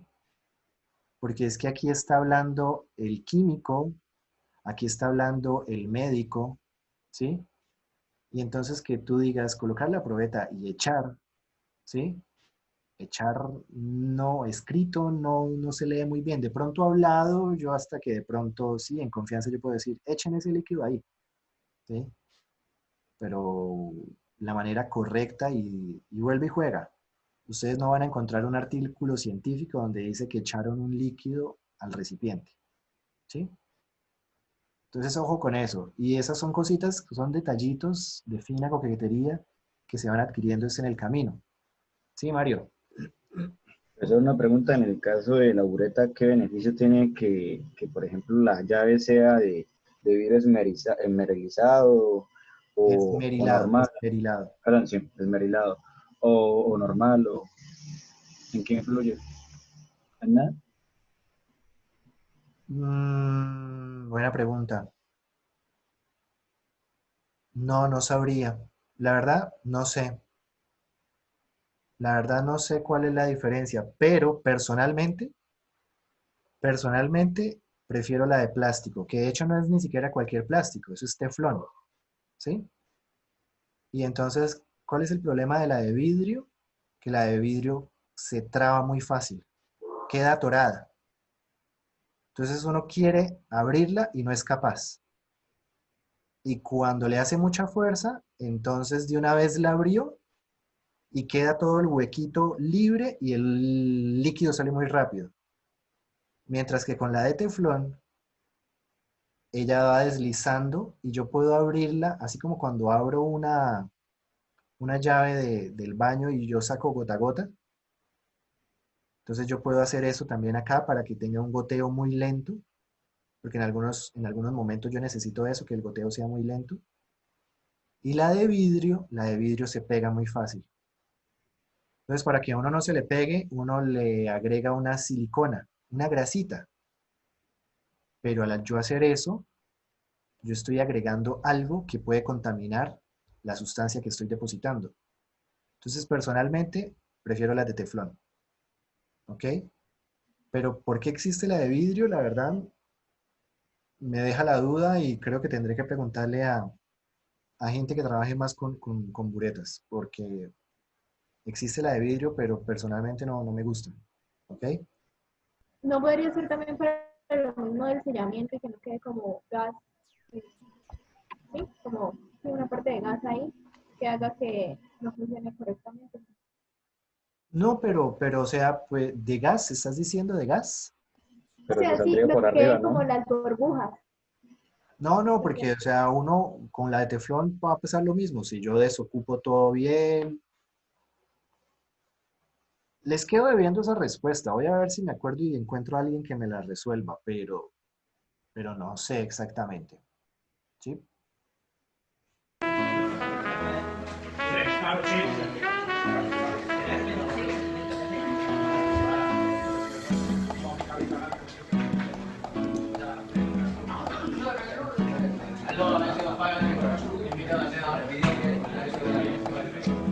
Paso 9. Comprobar que la bureta tiene 25 mililitros.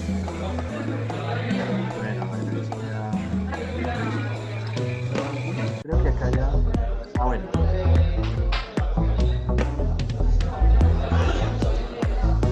Y efectivamente los 25 mililitros se miden hasta ahí, hasta donde termina la escala.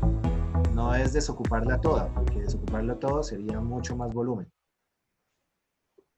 Voy a dejar este enlace también.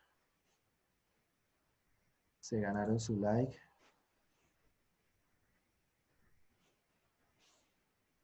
Sí, Nelson. Profesor, entonces esas también se usan como las pipetas aforadas, o sea, tienen un volumen específico. No. Puede ser que lo frene, por ejemplo, lo llene toda la bureta y solamente vierta 3 Lo que mililitros o algo necesito. así. Sí, exacto. No, o sea, ahí de pronto estaban haciendo una comprobación de 25 mililitros, no sé para qué, ¿sí? Pero el hecho de que tenga toda esa escala me permite a mí, entonces, medir 23, 23.1, 23.2, ¿sí? O máximo, si yo quiero, 25, con exactitud, con una buena precisión. Entendiendo que la probeta no es tan precisa como la bureta, seguramente esos 25 mililitros que midan la bureta, cuando los pase a la probeta le va a dar, por ejemplo, un 24 o un 26. ¿Sí? Precisamente porque la probeta no es tan precisa como una bureta. Muchacho, yo voy súper lento. Mira, apenas voy en la sexta diapositiva de 28. Me va a tocar correr un poquitico. Balones aforados.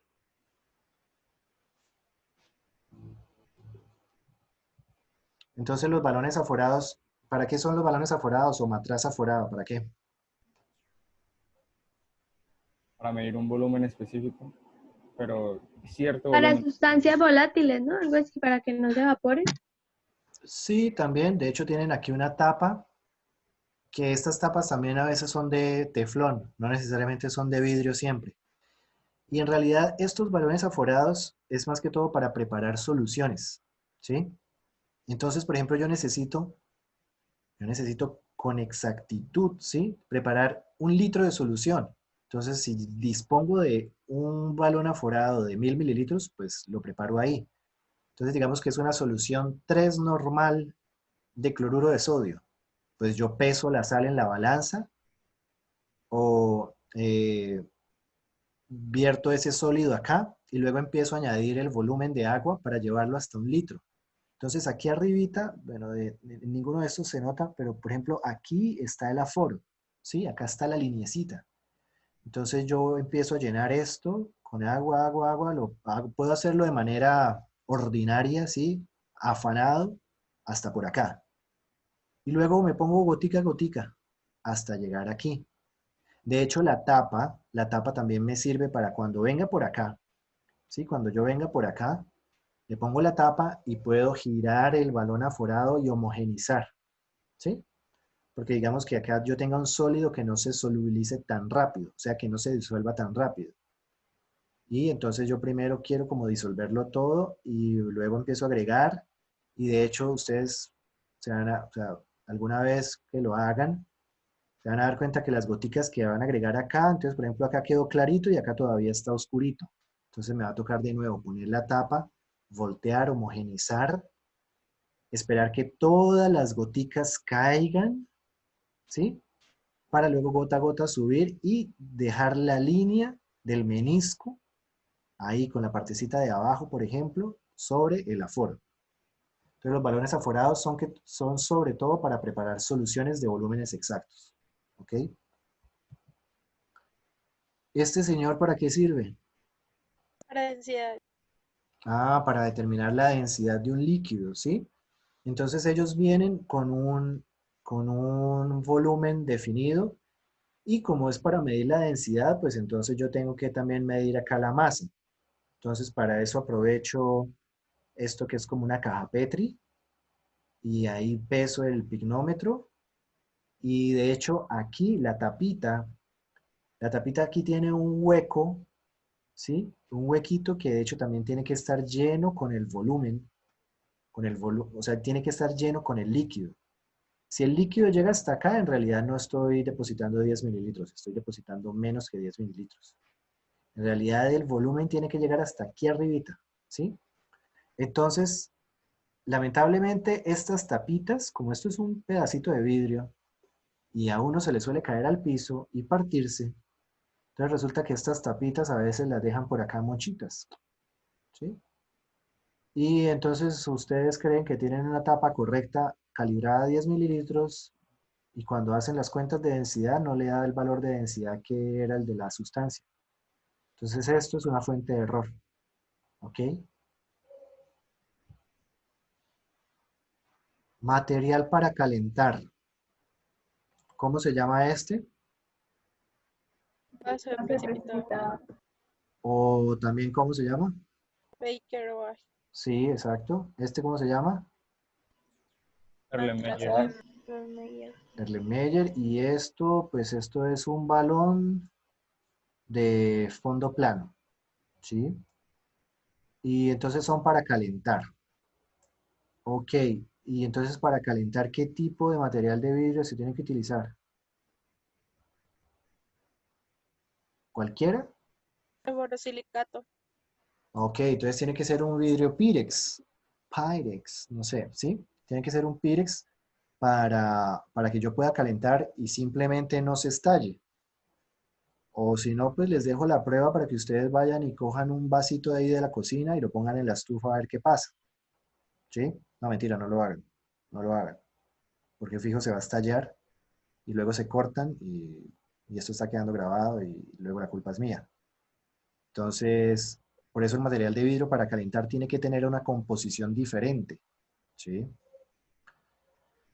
De hecho, por eso es que la refractaria para hacer una lasaña en el horno no es cualquier refractaria, ¿cierto? No puedo coger cualquier plato y meterlo al horno, ¿ok? Bueno, este de acá nos dice que es un trípode. Esto la verdad es bastante antiguo. Esta malla metálica, pues es el soporte ahí para poder poner algo encima. ¿Y estas mallas eran de qué material? ¿O son? Pues metálico, ¿De asbesto? pero sí, exacto, tiene un pedazo de asbesto. ¿Y qué pasa con ese asbesto? ¿Distribuye uniformemente el calor? Tal vez, pero a ver muchachos, actualidad. Hace daño a la salud, lo están cancelando en varios países por eso. La fibrosis quística. ¿Cómo? La fibrosis en los pulmones. Sí. Entonces, de hecho, aquí nosotros en Colombia tenemos unos, como que son unos lugares de explotación de asbesto. Ese asbesto principalmente lo utilizaban para hacer las tejas de Eternit. Y porque tiene sus propiedades físicas y sus propiedades físicas muy buenas, pero resulta que hay un problema respecto a la salud. Entonces, hasta hace poco, eso es una batalla hasta hace poco en la cual estaban tratando de eliminar eso, el asbesto, al menos, por ejemplo, en las tejas, en los tanques de agua. Sí, ese tanque de agua que está allá arriba en la terraza, en la azotea, tenía asbesto. Mucha gente enferma por eso, problemas en el Congreso para aprobar la ley para quitar el uso del asbesto. Y pues en realidad esta malla de asbesto ya poco nos la encontramos en los laboratorios. Inclusive porque también a veces poco nos encontramos a este señor, al mechero de Bunsen. ¿Por qué? Porque tener una llama en un laboratorio es de mucho cuidado. ¿Por qué? Porque tener un mechero en un laboratorio a veces puede ser como tener un cigarrillo en una estación de gasolina. ¿Sí? Va a depender mucho de las otras sustancias que yo tenga ahí de por medio, pues tener una llama no es conveniente. Entonces, para calentar yo utilizo otro tipo de dispositivos. Bueno, aquí esto es un montaje ya, o sea, esto ya es una combinación de muchas cosas y esto es un montaje específico ¿para qué? ¿Les suena? Para destilar. Sí, eso ya es un montaje de destilación. Aquí vemos un balón de esos de calentamiento. Acá tengo una cabeza de destilación, que es este tubo que conecta con el balón y conecta con este señor que se llama condensador. Aquí tengo un termómetro y aquí tengo un codo de destilación que tiene una boquita para vacío y esto es un balón de recolección. Esta es una manta de calentamiento, entonces es lo que nosotros ahora utilizamos para calentar generalmente. Entonces son de este tipo.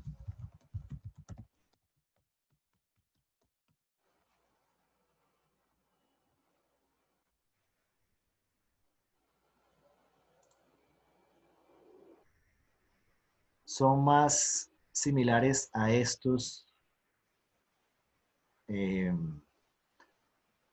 dispositivos, ¿sí? Es una placa, es un plato, donde aquí con estas perillas yo puedo aumentar el calentamiento y de hecho la otra perilla me sirve para agitar, ¿sí? Para yo poner una pepita que es magnética y entonces eso va a hacer que eso gire.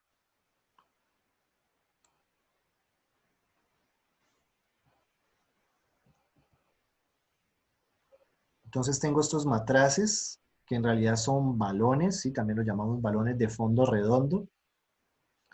Y estos son dispositivos en los cuales yo puedo calentar. Tienen unos volúmenes asociados, ¿sí? Entonces 250 mililitros, 200, pero resulta que yo no este tipo de material yo no lo lleno hasta la boca. De hecho, yo siempre lo lleno como hasta por acá. Más o menos unos 3/4. ¿Sí? Más o menos, sí, 3/4 de su volumen total yo lo lleno. Esto es un balón de 2 bocas, esto es un balón de 3 bocas. ¿Este vidrio cómo se llama? Esmerilado. Sí, entonces es un vidrio esmerilado, porque de hecho, si ustedes se dan cuenta, esto también es vidrio esmerilado, esto es vidrio esmerilado, aquí también hay vidrio esmerilado, este es vidrio esmerilado, este es vidrio esmerilado. ¿Por qué? Porque les va a permitir, digamos, conectarse. Exacto, les permite conectarse o sea, que haya más o menos como un sello, ¿sí? Están los tapones, entonces, Profe, una señor. cosa, perdón. ¿Para qué se usa el matraz redondo exactamente? Entonces, mire este matraz redondo y entonces espere a ver si la encuentro.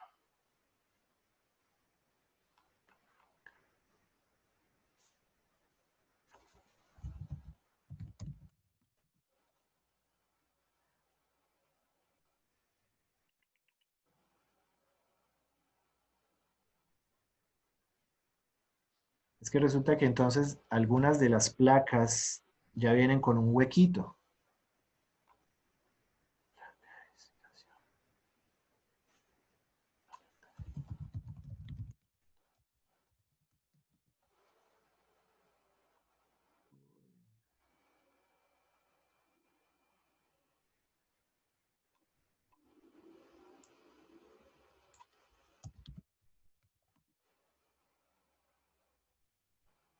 Ah, mira.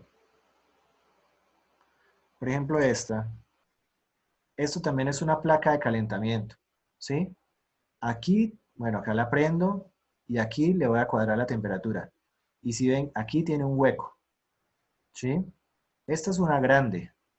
Y entonces el balón de fondo redondo, yo lo puedo meter ahí.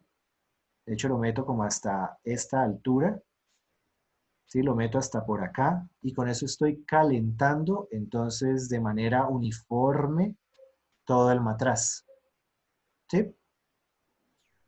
Ah, listo, gracias ya. Ok. Los tapones, entonces hay tapones de caucho, pero no es cualquier caucho, es un caucho que no se deje atacar por solventes orgánicos, ¿sí? Tengo tapones de teflón y también tengo tapas de vidrio esmeriladas. Los churruscos, pues resulta que los churruscos nos sirven para limpiar. Yo necesito, si ustedes se dan cuenta, por ejemplo, yo tengo tubos, estos son puros tubos que yo tengo que llegar hasta y quitarle cualquier suciedad. Dime, María. Profe, esas son las mismas escobillas, ¿sí? Sí, O... son Ah, ok. escobillas, churruscos, escobillas. Entonces, por ejemplo, para los tubos de ensayo son fundamentales, porque yo tengo que llegar hasta el fondo y limpiar bien. Tengo que asegurarme de que todo el material de vidrio esté limpio.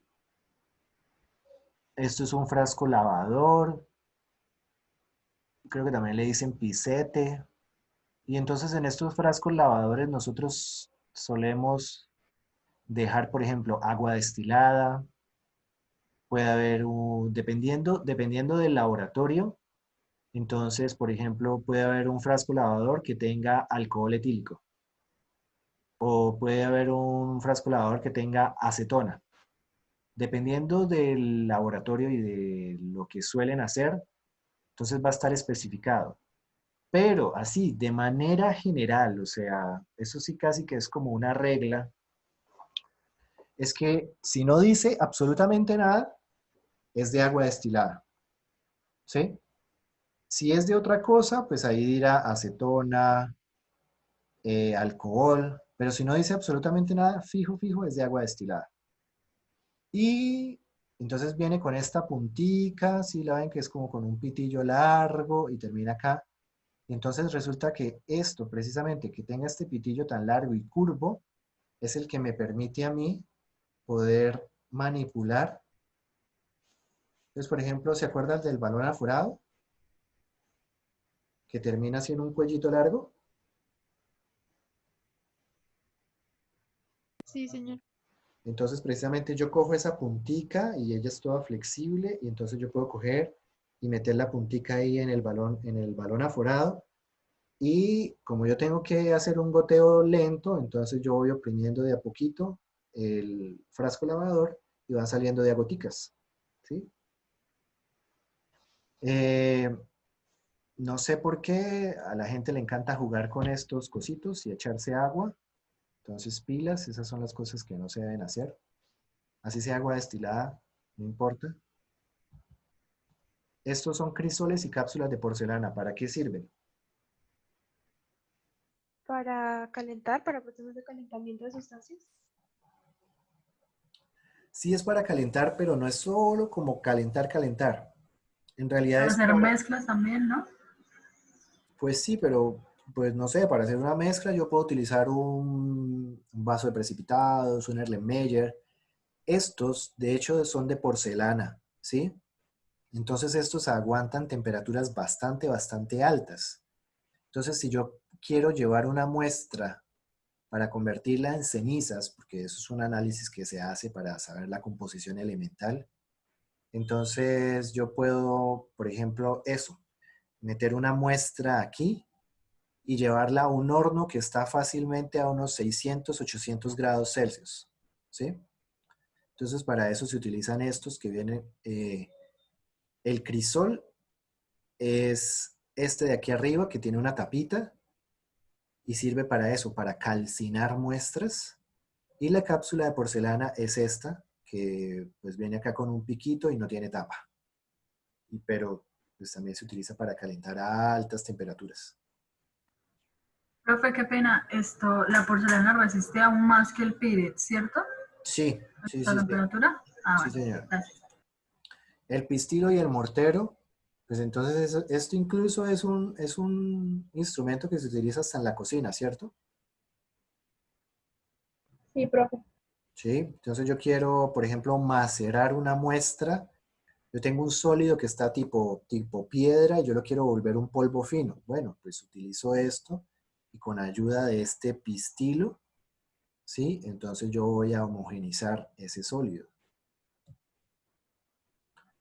Tengo el gotero y la pipeta Pasteur, ¿sí? Entonces la pipeta Pasteur es esta que nosotros tenemos acá, esto de vidrio. Y esto que yo tengo acá, pues está haciendo la función pues como de una pera, ¿sí? Como una de esas propipetas, porque al fin y al cabo esto genera una succión y yo puedo entonces succionar el líquido para que llegue hasta acá. Como pueden ver, esto no tiene ninguna graduación. O sea que yo no sé qué volumen puedo albergar acá. Esto es más que todo para, si yo necesito 2, 3 gotas de algo, entonces lo tomo con esto. Y están estas otras pipetas, que esas son, de hecho, estas son plásticas, y a veces sí tienen una graduación, pero obviamente esto es bastante aproximado. ¿Ok? La pinza para tubos de ensayo, que es una pinza metálica, entonces tiene acá este resortico, que cuando yo aprieto, esta pinza se va a abrir. Esto es metálico.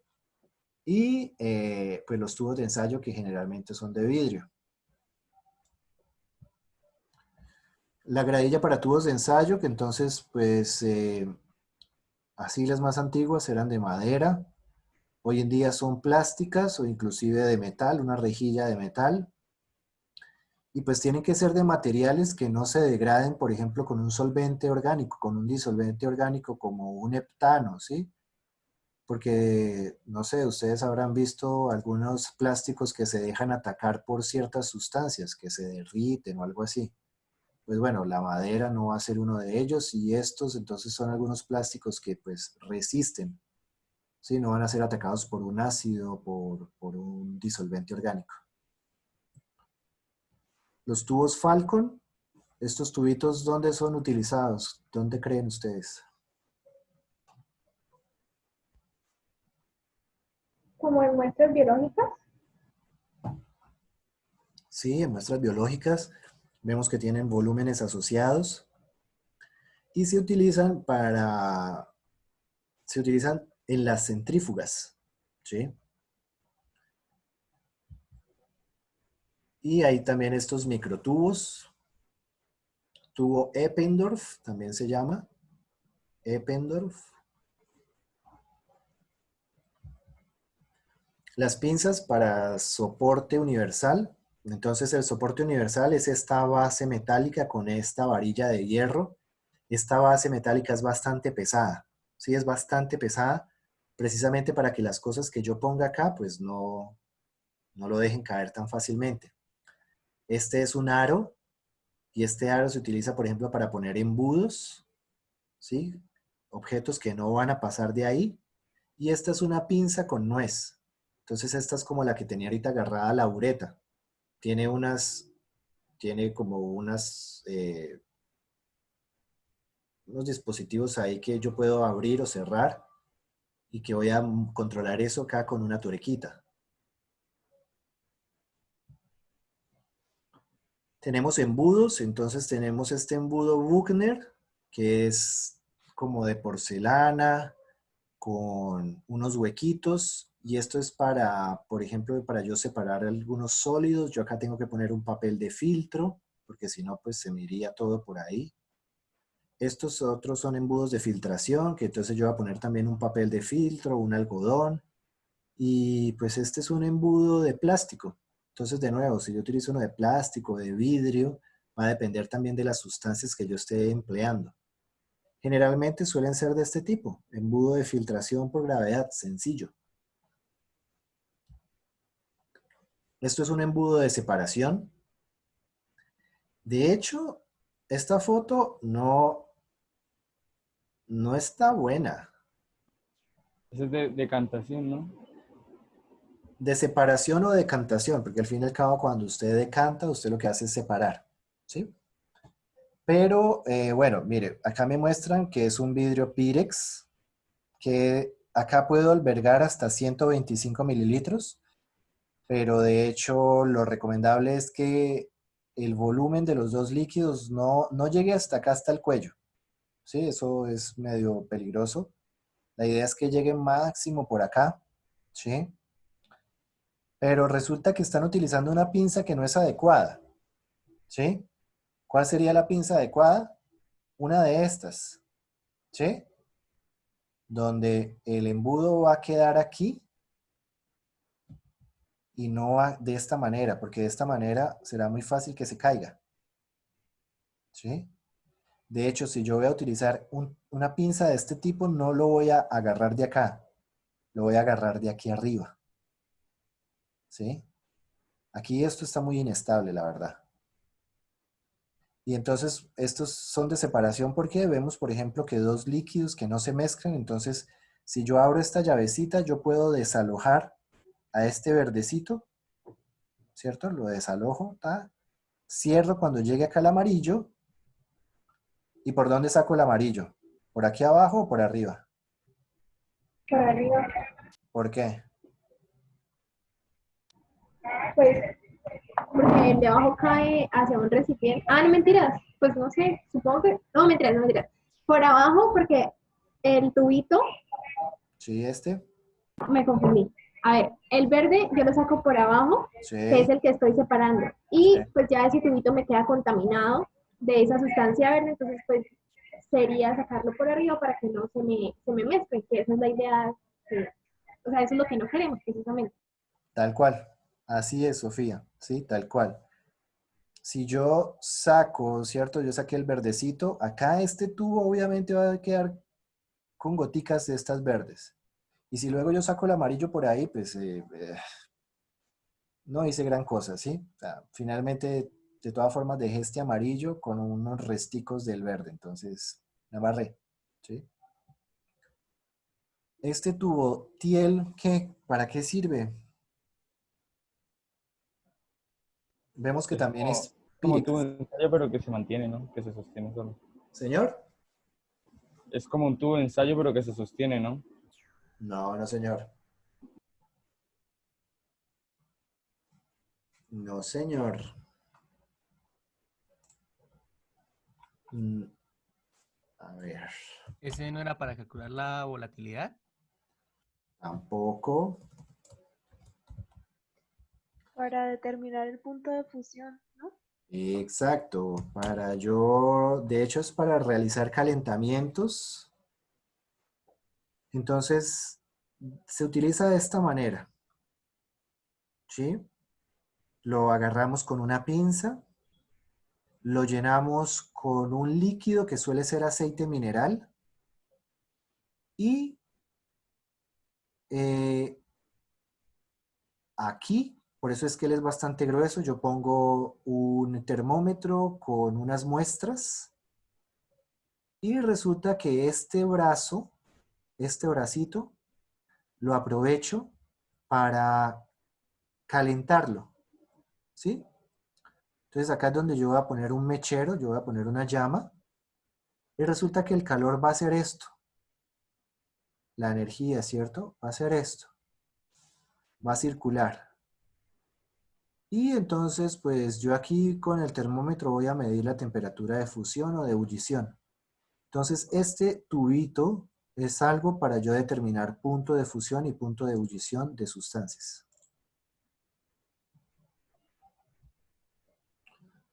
¿Este tubo en U para qué sirve?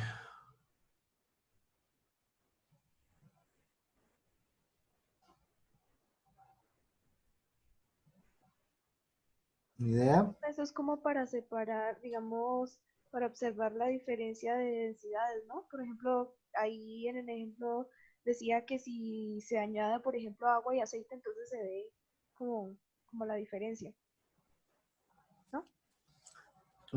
Pues en realidad está más indicado es creo que para determinar, por ejemplo, la diferencia de presiones. ¿Sí? Entonces yo tengo acá un líquido y esto va a estar conectado a una cosa, esto va a estar conectado a otra cosita. Y si hay una diferencia de presión, entonces el líquido, por ejemplo, se va a desplazar hacia acá y voy a ver un desnivel y ese desnivel me va a permitir calcular la presión de gases que tengo acá y la presión de gases que tengo acá. ¿Sí? Es más por ese ladito. No estoy seguro respecto a eso de las densidades. Tal vez pueda ser una aplicación también. No estoy seguro. Y bueno, llegamos acá a un videíto que en realidad se los voy a dejar a ustedes para que lo vean por sí solos. Porque quiero discutir con ustedes algo. Voy a discutir con ustedes algo referente a la práctica de la próxima semana.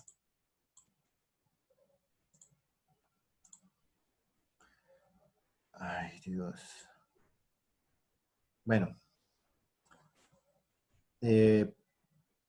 Bueno, yo creo que podemos dejar de grabar. Sí, voy a dejar de grabar y ahora sí vamos a ponernos a discutir cosillas.